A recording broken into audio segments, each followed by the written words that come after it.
Hello అండి. అందరికీ నమస్తే. వెల్కమ్ బ్యాక్ టు సౌజీ జయరామ్ వ్లాగ్స్. హాయ్ అండి. అందరూ ఎలా ఉన్నారు?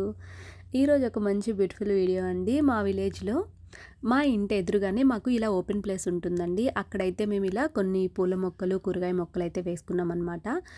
అక్కడ కొన్ని కూరగాయలైతే కాసాయి. అవి మనం ఈరోజు హార్వెస్ట్ చేసుకుందాం. చాలా simple, beautiful and enjoy vlog అనమాట. వీడియో స్కిప్ చేయకుండా చూడండి. ఫస్ట్ టైం ఎవరైనా మన ఛానల్ చూస్తుంటే ప్లీజ్ సబ్స్క్రైబ్ చేయండి, లైక్ చేయండి, షేర్ చేయండి. ముందుగా అయితే మేము పండగకి ఊరెళ్ళాం కదండి సంక్రాంతికి. సో, ఈరోజైతే రిటర్న్ అవుతున్నాం అనమాట. వస్తూ నేను ఇంకా కూరగాయలన్నీ కోసేసుకొని హైదరాబాద్ తీసుకెళ్దాం చక్కగా.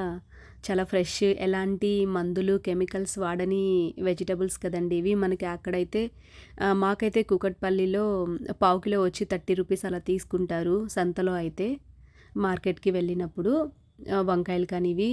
సో, ఇంత మంచి వెజిటబుల్స్ లేతవి ఫ్రెష్‌గా ఎలాంటి మందులు వాడని వెజిటబుల్స్ అప్పుడప్పుడైనా తినాలి కదా! అక్కడ ఉన్న వాళ్ళకైతే హ్యాపీ. డైలీ చక్కగా ఇలాంటి మందులు వాడని ఫుడ్ అయితే తింటూ ఉంటారు.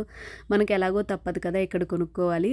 అందుకని చెప్పేసి నేను వస్తూ అక్కడ మాకున్న ఫ్రూట్స్, వెజిటబుల్స్ అన్నీ కోసుకొని వచ్చానండి. ఇంకా చూపిస్తాను. సొరకాయ, కాకరకాయలు, ఇంకా సపోటా ఇట్లా అన్నీ ఉన్నాయి. ఫ్లవర్స్ ఇవి మొత్తం మీకు చూపిస్తాను. సో, చూస్తున్నారు కదా! అక్కడైతే మనకి అవి అంత పెద్దగా ఉంది గానీ 2 చెట్లే అండి అవి. ఆ వంకాయ, బ్రింజాల్ చెట్లనేవి 2 ఉన్నాయి. ఒకటి వైటు, ఇంకోటి పర్పుల్ కలర్ అనమాట. కానీ ఆ 2 చెట్లకే ఎన్ని కాయలొస్తాయంటే, అసలు మా అత్తయ్య వాళ్ళైతే తినరండి వంకాయ అంతగా. ఎవరు అడిగితే వాళ్ళకి ఇచ్చేస్తూ ఉంటుంది. ఎవరు కావాలంటే వాళ్ళని కోసుకోమంటుందనమాట తను. సో, చాలా అంటే మాకు ఒక పెద్ద డిష్ అంటారు కదా! బేషను దాని నిండుగా అయ్యాయన్నమాట వంకాయలు. నేను చాలామంది మా ఫ్రెండ్స్ అందరికీ ఇచ్చాననమాట. 2 చెట్లకి ఎన్ని కాయలు కాసాయో చూసారు కదా!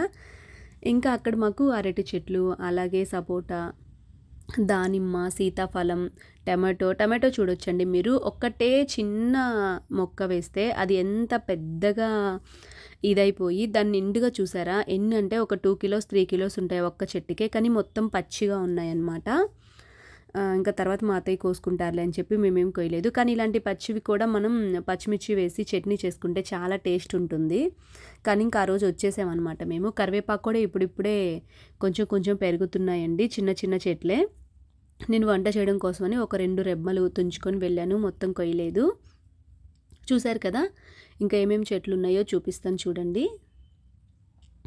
ఇలా మందారం చెట్టు, మందారం పూలు కూడా చాలా వస్తాయండి. అప్పుడే పూజ కోసమని మేము కోసేసామన్నమాట ఆల్రెడీ. అక్కడుంటే చక్కగా మందారం వేసి ఆయిలు, అలాగే హెయిర్ ప్యాకు, మందారం ఆకులు, గోరింటాకు ప్యాకు ఇట్లా అన్నీ పెట్టుకోవచ్చు మంచిగా ఫ్రెష్‌గా మన గార్డెన్‌లోనే కోసుకొని. జామ చెట్టు ఆల్రెడీ కాయలొస్తున్నాయండి. ఇంతకుముందు ఒకటుండే చాలా పెద్దగా ఉండేదది. అది మా మావయ్య ఏదో మందు కొంచెం ఎక్కువ వేయడం వల్ల అది చనిపోయింది. మళ్ళీ ఇంకోటి వేశారు. ఇది మంచిగా పెద్దగా వస్తుంది ఇప్పుడే కాయలు. అలాగే కనకంబరాలు, శంకు పుష్పాలు, తోటకూర, ఇట్లా దానిమ్మ చెట్టు కూడా మొన్నటి వరకు మంచిగా కాసిందండి. సీతాఫలం కానీ, బంతిపూలు ఇట్లా. ఇది సొరతీగ అండి. చిన్నదే సొరతీగ, కానీ ఎంత మంచిగా వచ్చాయంటే కాయలు. మేము వెళ్ళిన రోజు ఇప్పుడు నేను కట్ చేసే సొరకాయలు 2 చిన్నవేనండి. చాలా చిట్టిగా ఇంత ఫింగర్ అంతే ఉండే. మళ్ళీ 1 వీక్ కల్లా మేము రిటర్న్ అవుతున్నాం. ఈలోపే చూసారా ఎంత పొడుగొచ్చాయంటే చాలా బాగా అనిపించింది. ఇది ఇంకా చాలా ఉందండి గార్డెన్. మేము మొత్తం మంచిగా చేసుకోవాలి. నాకు చాలా ప్లాన్ ఉండే దీని మీద. సమ్మర్‌లో అన్నా చేయాలి అనుకుంటున్నాము చక్కగా. చూసారా ఇంకో కాయ కూడా ఉందండి. ఇంకా చాలా పిందెలు కూడా ఉన్నాయి. మొత్తం చుట్టూ ప్రహరీ కట్టించేసి మంచిగా ఇంకా చాలా చెట్లు వేయాలి. ఒక మంచి గార్డెన్‌గా చేసుకోవాలి. ఆ గడ్డి అంతా తీసేసి ఇట్లా చాలా ప్లాన్స్ ఉండే. చెయ్యాలి కానీ టైం పడుతుంది దానికి. నాకు చాలా ఇష్టం ఇలా గార్డెన్స్ చేసి వాటికి మంచిగా ఇలా కూరగాయలు, వెజిటబుల్స్ అన్నీ ఫ్రూట్స్ పెంచుకోవాలని. చూసారు కదా! అలాగే కాకర తీగ కూడా ఉంది. ముందు రోజు కాకరకాయలు కోసేసామండి. అప్పుడు నేను తీయలేదు వీడియో. మీకు చూపిస్తాను నేను కోసినవి కూడా. ప్రస్తుతానికైతే ఇలా కోసామన్నమాట. సపోటాలు కూడా ఇంకా పచ్చిగా ఉన్నాయి. కొన్ని ఇంకా మాగలేదు. చూసారు కదా! పెద్ద బేషన్ నిండుగా వంకాయలు, సొరకాయలు, కాకరకాయలు ఇట్లా అయితే కోసుకున్నాం అనమాట. ఇవి మొత్తం నేను తెచ్చేసుకున్నానండి హైదరాబాద్ వస్తూ. చూసారా 2 చెట్లకే ఎన్ని కాయలు వచ్చాయంటే అన్ని కాయలు వచ్చాయి చూడండి. అసలుకి ఒక 5 కిలోస్ వరకు ఉంటాయన్నమాట. సపోటా ఒక్కటే పండింది. ఇంకా నెక్స్ట్ కాకరకాయలు కూడా ఒక ½ కిలో వరకు అయ్యాయన్నమాట. అవి నేను తెచ్చుకోలేదు. మా అత్తయ్య చేసుకోమని చెప్పి అక్కడే పెట్టొచ్చాను. ఇంతవరకే తెచ్చి మా ఫ్రెండ్స్ అందరికి ఇచ్చాను. ఈ వీడియో నచ్చింటే సబ్స్క్రైబ్ చేయండి. Thank you.